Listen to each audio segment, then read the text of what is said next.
الاول عن طريق روديجير بعرضيه من كيليان مبابي، هدف خرافي.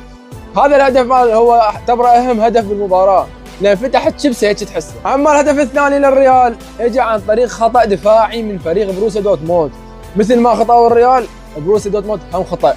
لكن المصيبه وين؟ الريال من تخطأ امامه يعاقبك.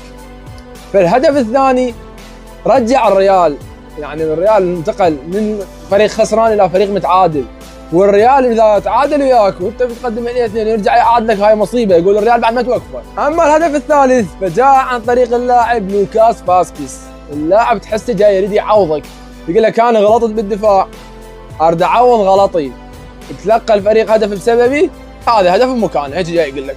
شوف الهدف تحسه يعني يقول لك انا جاي اعوض. اما الهدف الرابع فينيسيوس جونيور كان قافل على القضيه، قال لك كان الريال يفوز اليوم.